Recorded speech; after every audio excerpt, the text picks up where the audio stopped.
हरे कृष्णा जय श्री हरि। श्री लक्ष्मी नारायण की जय। प्रिय श्रोतागण, आप सभी को शरद पूर्णिमा की हार्दिक शुभकामनाएं। आप सभी पर लक्ष्मी नारायण की कृपा सदा सर्वदा बनी रहे। आज शरद पूर्णिमा के शुभ अवसर पर चलिए सुनते हैं शरद पूर्णिमा संपूर्ण व्रत कथा और बतीसी पूर्णिमा की कथा। तो प्रेम से बोलिए लक्ष्मी नारायण की जय, गौरी पुत्र गणेश की जय। जय श्री हरि। अश्विन मास की पूर्णिमा को शरद पूर्णिमा कही जाती है। इस दिन भगवान लक्ष्मी नारायण की पूजा आराधना की जाती है। इस दिन चंद्रदेव की पूजा आराधना करने का विशेष महत्व है। इस दिन व्रत रखकर विधि विधान से भगवान विष्णु और माता लक्ष्मी की पूजा की जाती है और चंद्र उदय होने पर चंद्रदेव को अर्घ देके पूजा संपन्न की जाती है। इसके साथ ही पूर्णिमा व्रत कथा सुनी जाती है। रात्रि में खीर बनाकर तारों के छांव में रखा जाता है और वही खीर लक्ष्मी नारायण को भोग लगाया जाता है। तो आइए शरद पूर्णिमा के शुभ अवसर पर सुनते हैं शरद पूर्णिमा की संपूर्ण कथा। कथा शुरू करने से पहले इस वीडियो को लाइक करके कमेंट बॉक्स में लक्ष्मी नारायण की जय अवश्य लिखें। शरद पूर्णिमा की पौराणिक कथा के अनुसार एक नगर में एक साहूकार रहता था जिसकी 2 पुत्रियां थीं। साहूकार की दोनों पुत्रियों का धर्म कर्म में ध्यान रहता था और दोनों पूर्णिमा का व्रत रखती थी। बड़ी बेटी हमेशा अपना व्रत पूरा करती, लेकिन छोटी बेटी व्रत अधूरा ही करती। कुछ समय के बाद दोनों पुत्रियों की शादी हो गई और साहूकार की दोनों पुत्रियां अपने ससुराल चली गई।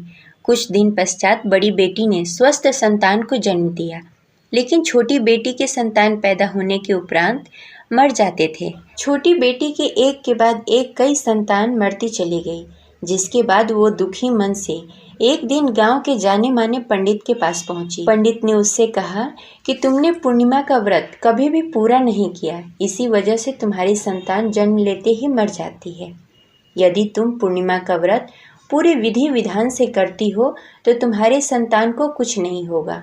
पंडित के कहने के अनुसार साहूकार की छोटी बेटी ने पूरी विधि विधान से पूर्णिमा का व्रत किया, जिसके बाद उसने एक लड़के को जन्म दिया, लेकिन वो भी कुछ दिनों के बाद मर गया।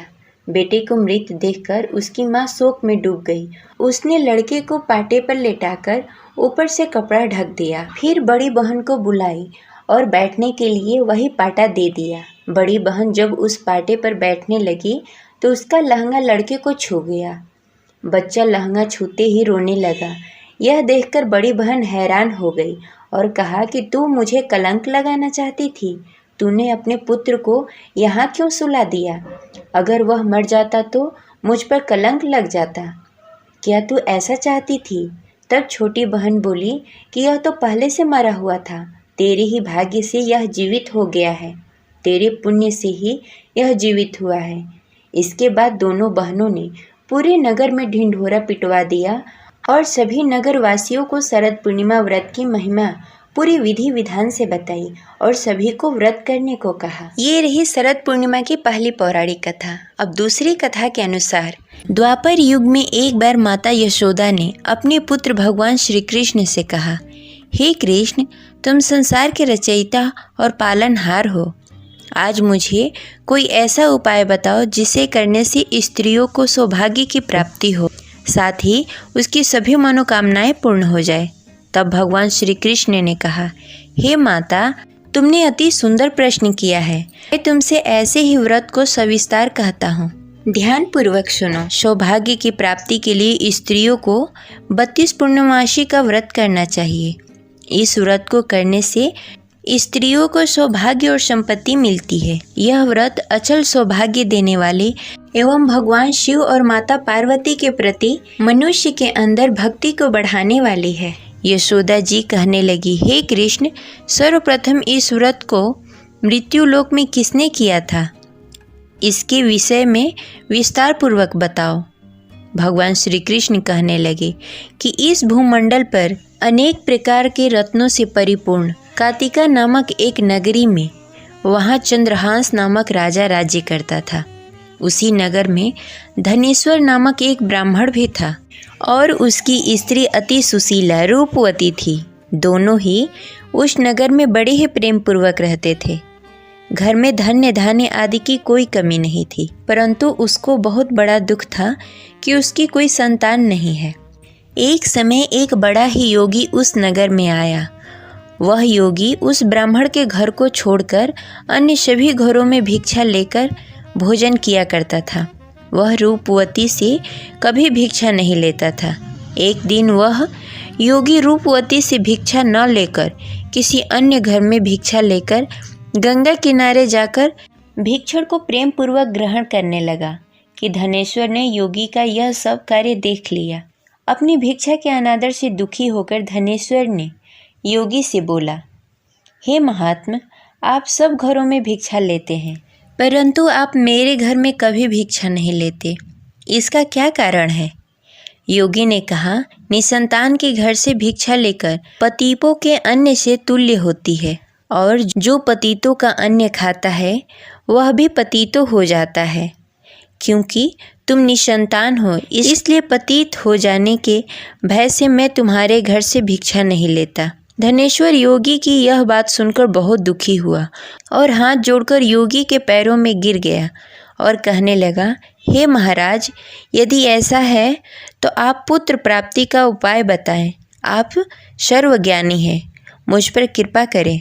हे भगवान, मेरे घर में धन धान्य की कोई कमी नहीं, परंतु मैं पुत्र न होने के कारण अत्यंत दुखी रहता हूँ। आप मेरी इस दुख का हरण करें, आप समर्थवान हैं। यह सुनकर योगी कहने लगे, हे ब्राह्मण, तुम चंडी की आराधना करो। घर आकर उसने अपनी पत्नी से सब वृत्तांत कहा और स्वयं तप करने के लिए वन में चला गया। वन में जाकर उसने चंडी की उपासना की और उपवास किए। चंडी ने 16वें दिन उसको स्वप्न में दर्शन दिया और कहा, हे धनेश्वर, जा, तेरे घर में पुत्र होगा, परंतु वह 16 वर्ष की आयु में मृत्यु को प्राप्त हो जाएगा। यदि तुम दोनों पति पत्नी 32 पूर्णमासी का व्रत विधि विधान पूर्वक करोगे तो वह दीर्घायु हो जाएगा। जितनी तुम्हारी सामर्थ्य हो आटे के दिए बनाकर शिव जी भगवान का पूजन करना, परंतु पूर्णमासी का व्रत 32 होने चाहिए। प्रातःकाल होने पर इस स्थान के समीप तुम्हें एक आम का वृक्ष दिखाई देगा। उस पर चढ़कर एक फल तोड़कर शीघ्र ही अपने घर चले जाना और अपनी पत्नी से सब वेदांत कहना। ऋतु स्नान के पश्चात वह स्वच्छ होकर श्री शंकर भगवान का ध्यान करके उस फल को खा लेगी। भगवान शिव की कृपा से उसे गर्भ हो जाएगा। जब वो ब्राह्मण प्रातः काल उठा, उस स्थान पर एक वृक्ष उगा हुआ था जिस पर एक अत्यंत सुंदर आम का फल लगा हुआ था। उस ब्राह्मण ने उस आम के वृक्ष पर चढ़कर फल को तोड़ने का प्रयत्न किया, परंतु वृक्ष पर कई बार प्रयत्न करने पर भी वह चढ़ नहीं पाया। तब वह ब्राह्मण को बहुत चिंता हुई। तब विघ्न विनाशक श्री गणेश भगवान की वंदना करने लगा। हे दयानिधि, अपने भक्तों को विघ्नों का नाश करके उसके मंगल कार्य को करने वाले, दुखों का नाश करने वाले, रिद्धि सिद्धि प्रदान करने वाले, आप मुझ पर कृपा करके इतना बल दें कि मैं अपने मनोरथ को पूरा कर सकूं। इस प्रकार गणेश जी की प्रार्थना करने पर उसकी कृपा से धनेश्वर वृक्ष पर चढ़ गया और उसने सुंदर आम का फल तोड़ लिया। और धनेश्वर ने सोचा, जो वरदान से फल मिला था वो यही है और कोई फल दिखाई नहीं दे रहा। उस धनेश्वर ब्राह्मण ने जल्दी से घर जाकर अपनी पत्नी को वह फल दे दिया और उसकी पत्नी ने अपने पति के कहे अनुसार उस फल को खा लिया और गर्भवती हो गई। देवी जी की असीम कृपा से उसे एक अत्यंत सुंदर पुत्र प्राप्त हुआ, जिसका नाम उन्होंने देवीदास रखा। माता पिता के हर्ष और शोक के साथ वह बालक शुक्ल पक्ष की चंद्रमा की भांति अपने पिता के घर में बड़ा होने लगा। वह बालक अति सुंदर, विद्वान और बहुत ही पढ़ने में निपुण हो गया। दुर्गा जी के आज्ञानुसार उसको 32 पूर्णमासी का व्रत रखना आरंभ कर दिया, जिससे उसका पुत्र बड़ी आयु वाला हो जाए। 16वां साल लगते ही देवीदास के माता पिता को बड़ी ही चिंता हो गई कि उसके पुत्र की इस वर्ष मृत्यु न हो जाए। इसलिए उन्होंने अपने मन में विचार किया कि यदि यह दुर्घटना उसके सामने हो गई तो वो कैसे सहन कर पाएंगे। इसलिए उन्होंने देवीदास के मामा को बुलाया और कहा, हमारी एक बहुत बड़ी इच्छा है कि देवीदास 1 साल के लिए काशी में जाकर विद्या अध्ययन करे और उसको अकेला भी नहीं छोड़ना चाहिए, इसलिए साथ में तुम चले जाओ और 1 वर्ष के पश्चात उसको वापस लेकर आना।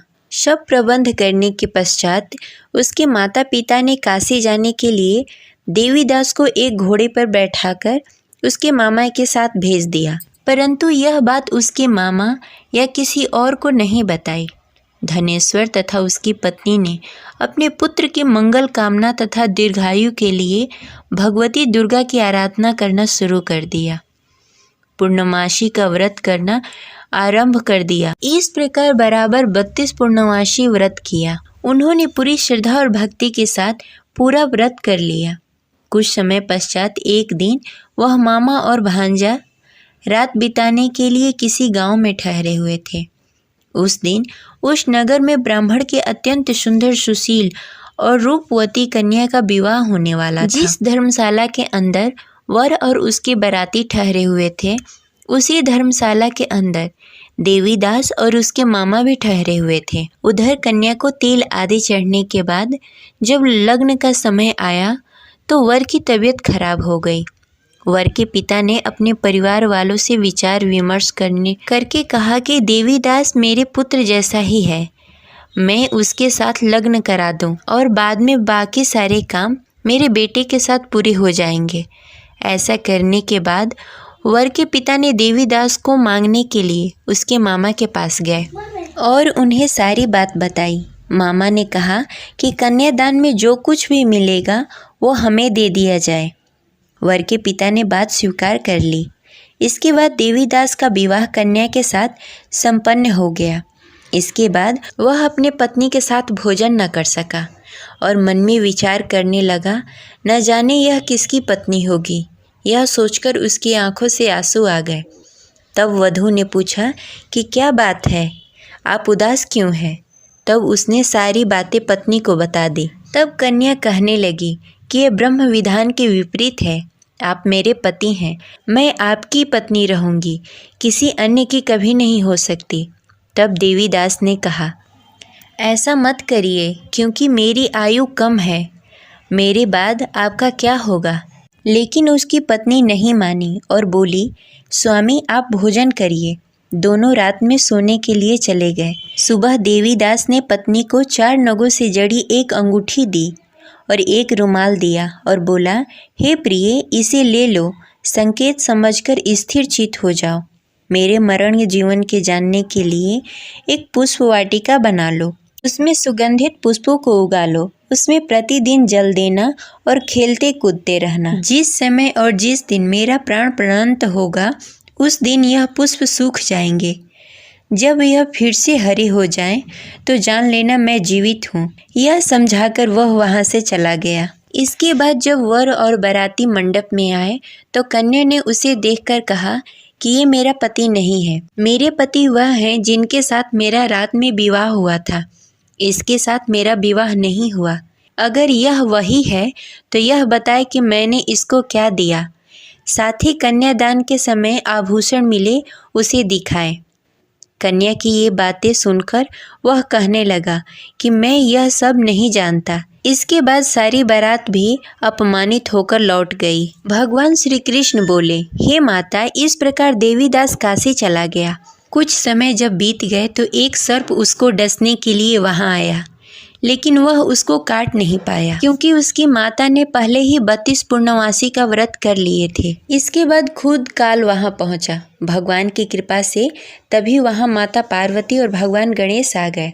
देवीदास की मूर्छित दशा को देखकर माता पार्वती ने भगवान शिव से प्रार्थना की कि हे महाराज, इस बालक की माता ने पहले ही 32 पूर्णमासी का व्रत कर लिया है, आप इसको प्राण दान दें।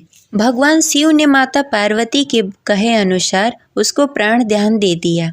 उधर उसकी पत्नी उसके काल की प्रतीक्षा कर रही थी। उसकी पत्नी ने जाकर देखा कि पुष्प और पत्र दोनों ही नहीं हैं, तो उसको बहुत ही आश्चर्य हुआ और जब उसने देखा कि पुष्प वाटिका फिर से हरी भरी हो गई तो वह समझ गई कि उसका पति जिंदा हो गया है। इसके बाद वह बहुत ही प्रसन्न होकर अपने पिता से कहने लगी कि मेरे पति जीवित हैं, उनको ढूंढिए। जब 16वां वर्ष व्यतीत हो गया तब देवीदास अपने मामा के साथ काशी से चल दिया। इधर उसके पत्नी के परिवार वाले उसे ढूंढने के लिए जा रहे थे कि उन्होंने देखा कि देवीदास और उसका मामा उधर ही आ रहे थे। उसको देखकर उसके ससुराल वाले बहुत ही प्रसन्न हुए और उसे घर लेकर आए। वहाँ सारा नगर इकट्ठा हो गया और कन्या ने भी उसे पहचान लिया। देवीदास ने इसके बाद अपनी पत्नी और मामा को लेकर वहाँ से चल दिया। उसके ससुराल वालों ने भी उसे बहुत सारा धन और दहेज देकर विदा किया। जब वह घर के लिए चल रहा था तो उसके माता पिता को लोगों ने खबर दे दी कि तुम्हारा पुत्र देवीदास और उसकी पत्नी और उसके मामा आ रहे हैं। ऐसा समाचार सुनकर पहले तो उन्हें विश्वास नहीं हुआ, लेकिन जब देवीदास आकर अपने माता पिता का पैर छुआ तो देवीदास के माता पिता ने उसका माथा चूम लिया और दोनों को अपने सीने से लगा लिया। दोनों की आने की खुशी में धनेश्वर ने बहुत सारा धन ब्राह्मणों को दान में दिया और हंसी खुशी रहने लगे। भगवान श्री कृष्ण कहने लगे कि इस तरह धनेश्वर ने 32 पूर्णिमा का व्रत रखकर पुत्र प्राप्त किए। जो भी स्त्री इस व्रत को करती है वह जन्म जन्मांतर तक वैध का दुख नहीं भोगती और सदैव सौभाग्यवती रहती है। यह मेरा वचन है। यह व्रत संतान देने वाला और सभी मनोकामनाएं पूर्ण करने वाला है। इस प्रकार पूर्णिमा व्रत कथा संपन्न हुई। प्रेम से बोलिए लक्ष्मी नारायण की जय। जय श्री हरि।